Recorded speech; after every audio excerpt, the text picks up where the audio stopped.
अभी हम लेंगे JEE एडवांस 2020 पेपर 1 का ये क्वेश्चन जो कि एप्लीकेशन ऑफ इंटीग्रल टॉपिक से लिया है।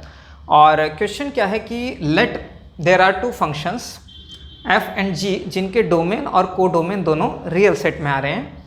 और फंक्शन को इन्होंने कैसे डिफाइन किया है, fx is equal to e⁻x−1 minus e⁻−(x−1) और दूसरा फंक्शन gx है 1/2 टाइम्स e⁻x−1 प्लस e⁻1−x।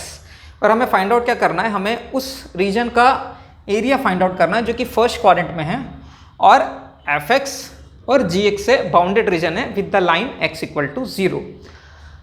तो इसको निकालने के लिए सबसे पहले तो हम fx और gx को देखेंगे। हमारा सबसे पहले फंक्शन f ऑफ x, तो f ऑफ x क्या है हमारे पास, यहाँ पर है e⁻x−1 माइनस e⁻−(x−1). तो मॉड की वजह से क्या होगा कि ये जो फंक्शन है इसका बिहेवियर x इक्वल टू 1 पे चेंज हो जाएगा। x इक्वल टू 1 के पहले क्या होगा, ये जो मॉड ऑफ x-1 है ये तो हो जाएगा -(x-1) और -(x-1) विल बी e⁻x-1 जो कि पहली वाली टर्म के इक्वल है। इसका मतलब क्या होगा, दोनों टर्म कैंसिल हो जाएगी और हमारा f ऑफ x क्या हो जाएगा, वो 0 हो जाएगा। कहाँ पर 0 होगा, जब x की वैल्यू 1 से कम है। तो इसको मैंने लिख दिया f of x is equal to 0 for x less than 1। अब जब x की वैल्यू 1 से ज़्यादा होगी तब क्या होगा, यहाँ पर ये हो गया आपका मॉड खत्म हो जाएगा। उसके बाद तो मॉड की जरूरत ही नहीं क्योंकि x-1 पॉजिटिव होगा उस समय। तो इसको तो मैंने डायरेक्टली ऐसे लिख सकता हूँ मैं e⁻x-1 minus e⁻−(x-1) for x greater than 1 या इक्वल टू 1। तो ये हमने फंक्शन को, पहले वाले फंक्शन को इस तरह रीडिफाइन कर लिया। अब दूसरा वाला फंक्शन g ऑफ x है, उसको मैंने सिंपली ऐसे लिख दिया हाफ ऑफ e⁻x-1। और बिकॉज सब जगह पर x-1 ही चल रहा है तो इसको भी मैंने दूसरी वाली टर्म को भी e⁻x-1 की फॉर्म में ऐसे लिखा -(x-1). ये हमारा फंक्शन g ऑफ x। अब हम क्या करेंगे, इस फंक्शन के बिहेवियर को फाइंड आउट करेंगे दोनों फंक्शन के। तो पहले वाले फंक्शन में क्या होगा कि अगर मैंने f' निकाला तो यहाँ पर f' क्या होगा, यहाँ पर f' हो जाएगा e⁻x-1 प्लस e⁻−(x-1) इस माइनस साइन की वजह से। तो आप देखोगे कि यहाँ पर तो ये दोनों एक्सपोनेंशियल टर्म तो पॉजिटिव रहेगी, तो f' तो हमेशा ही पॉजिटिव रहेगा जब भी x की वैल्यू 1 से ज़्यादा होगी। For all the values x greater than 1, I should say greater than 1, this f' will always be positive.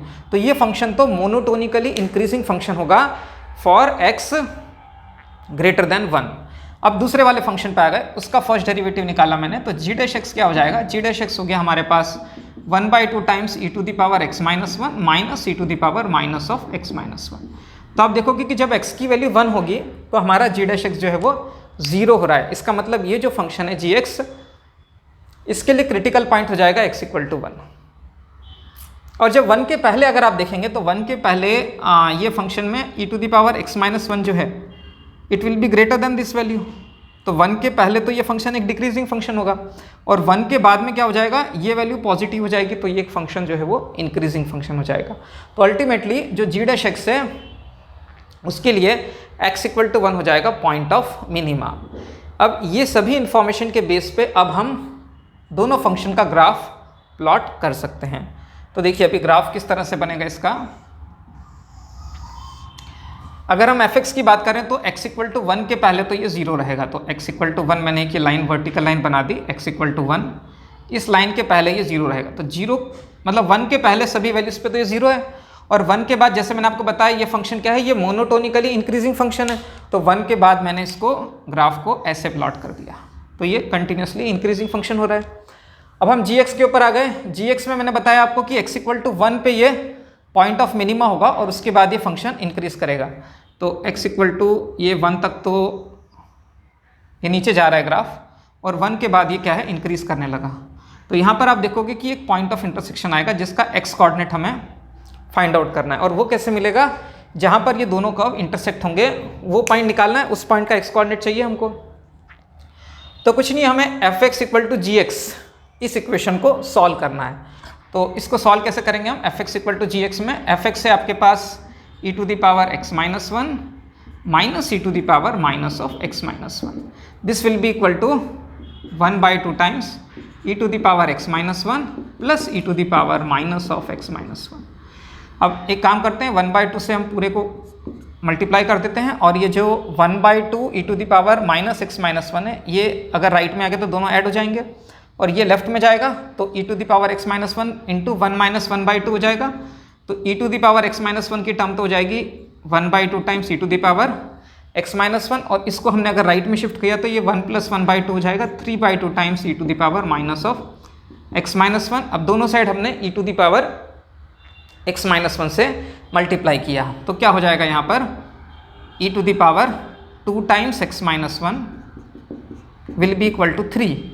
इसको अगर आप सॉल्व करोगे दोनों साइड लॉग लेके तो 2 इंटू एक्स माइनस वन हो जाएगा लॉग ऑफ 3, तो एक्स माइनस वन हो जाएगा 1/2 लॉग 3, तो एक्स माइनस वन हो जाएगा लॉग ऑफ √3. तो इससे आपको x की वैल्यू क्या मिल जाएगी, मैं इसको नीचे लिख देता हूँ, value of x will be equal to 1 + log of √3. तो 1 + लॉग ऑफ √3 इस पॉइंट का x कोऑर्डिनेट हो गया, तो ये लिख लिया मैंने 1 + log of √3 will be the x coordinate of this point. अब हमें कौन सा रीजन चाहिए, पूरा रीजन चाहिए, ये रीजन और ये रीजन, मतलब इसको हमने पूरा जो रिक्वायर्ड रीजन है उसको मैंने 2 पार्ट में ब्रेक कर दिया, 0 से 1 तक का ये वाला रीजन और 1 से 1 + लॉग √3 वाला ये रीजन. ठीक है, इन दोनों का एरिया मैंने इंडिविजुअली अलग अलग फाइंड आउट किया और उनको ऐड कर देंगे तो हम आंसर आ जाएगा. तो वही करेंगे हम, 0 से 1 तक तो हमारे पास केवल ये सेकंड वाला फंक्शन का कर्व जा रहा है 0 से लेके 1 के बीच, तो पहले तो हमें केवल उसी को इंटीग्रेट करना है फ्रॉम 0 to 1, और दूसरा वाले पार्ट में क्या करेंगे हम 1 से लेके 1 + लॉग √3 उस पार्ट को इंटीग्रेट कर देंगे. तो सबसे पहले हमने स्टार्ट किया 0 से 1 तक, तो मैंने इधर लिखा इंटीग्रेशन फ्रॉम 0 to 1. पहला वाला रीजन कौन सा है, यहाँ पर सेकंड वाला फंक्शन है gx, है ना, इस वाले रीजन में केवल इसके नीचे का एरिया चाहिए. दूसरे वाले रीजन में तो ये this area minus this area, मतलब उसके साथ में ये वाला एरिया भी माइनस करना पड़ेगा. फर्स्ट वाले रीजन के लिए हम क्या करेंगे, 0 से 1 तक केवल gx को इंटीग्रेट करेंगे, तो 1/2 तो मैंने बाहर ले लिया और ये हो जाएगा e to the power x minus one plus e to the power minus of x minus one. This we will integrate. अब जो दूसरा वाला रीजन है उसमें क्या हो जाएगा, मतलब इस रीजन के लिए हमें दिस माइनस दिस होगा, तो और लिमिट्स क्या रहेगी इसमें 1 से लेकर के 1 + लॉग ऑफ √3, ये इसकी लिमिट्स रहेगी.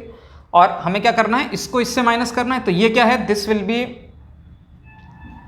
1/2 e to the power x minus one, और इस 1/2 को मैंने अगर ओपन कर दिया, मतलब 1/2 से इसको मल्टीप्लाई किया तो हो जाएगा 1/2 times e to the power minus of x minus one. Now this area, मतलब this minus this value which is e to the power x minus one minus e to the power minus of x minus one. ये हमारा second वाले reason का area आ जाएगा इधर से. तो बस इनको मैं अलग अलग इंटीग्रेट करूंगा, तो पहले वाले रीजन में क्या मिलेगा मुझे, हाफ ऑफ दिस इज, इसका integration e to the power x minus one का इंटीग्रेशन हो जाएगा simply e to the power x minus one, और इसका इंटीग्रेशन के लिए माइनस साइन आगे आ जाएगा तो ये हो जाएगा minus of e to the power minus of x minus one. तो लिमिट हमने रखी इसमें 0 से लेके 1.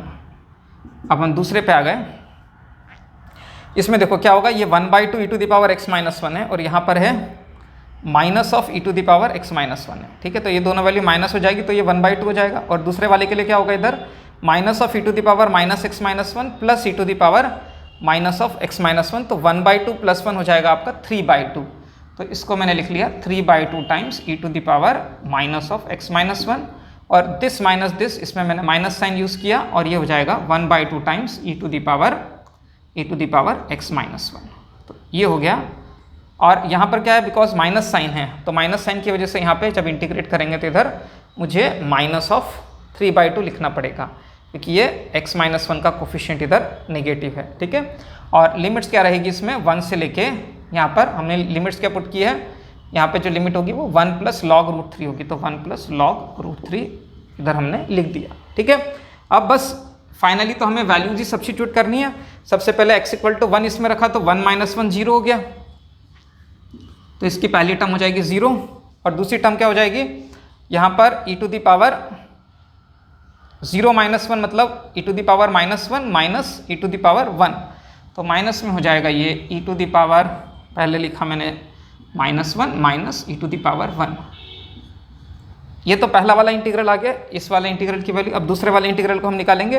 पहले में हमने रखा है 1 प्लस लॉग ऑफ √3, तो 1 प्लस लॉग ऑफ √3 की वजह से हो जाएगा ये e to the power minus of log of √3, जो हो जाएगा आपका e टू दी पावर 1/√3, तो 1/√3 हो जाएगा ये। तो -3/2 के साथ क्या मल्टीप्लाई होगा, तो यहाँ पर दूसरे वाले के लिए यहाँ पर -3/2 के साथ मल्टीप्लाई क्या हो जाएगा, log of e to the power log of 1/√3 which is equal to 1/√3। ठीक है, और इधर क्या हो जाएगा, इधर हम रखेंगे 1 प्लस √3, तो ये 1 प्लस √3 में 1 कैंसिल हो जाएगा, तो ये हो जाएगा -1/2 टाइम्स लॉग ऑफ √3, तो e to the power log √3 तो हो जाएगा √3, तो ये हो जाएगा माइनस का √3/2, इधर हो जाएगा माइनस का √3/2। ये तो अपर लिमिट रखने पर रखा, लोअर लिमिट इसकी 1 है, तो ये तो 0 हो जाएगा e टू दी पावर 0, तो माइनस में इधर आ जाएगा -3/2 और इधर 1 रखा, तो ये हो जाएगा माइनस का 1/2।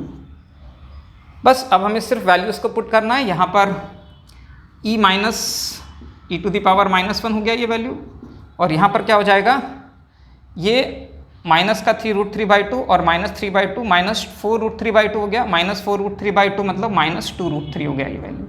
और इधर क्या हो जाएगा, minus of -2 will be equal to +2, तो ये हो जाएगा आपका +2।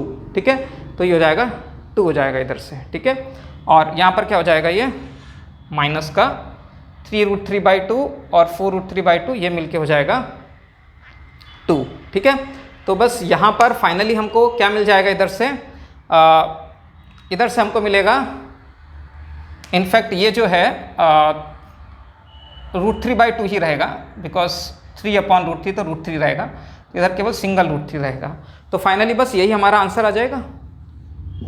This is e - 1/e plus 2 - √3, यही वैल्यू जो है ऑप्शन ए में दी हुई है हमको। तो this would be our final answer which is the option A. इस तरह से इस क्वेश्चन को हम सॉल्व करेंगे। थोड़ा सा ये लेंथी क्वेश्चन है, so that's why I would count it as a difficult problem. Concept उतना डिफिकल्ट नहीं है, but it takes time to plot the curve, और इन सब चीज़ों में हमारा काफ़ी टाइम स्पेंड हुआ है, बट इस तरह से हम इस क्वेश्चन को सॉल्व कर सकते हैं।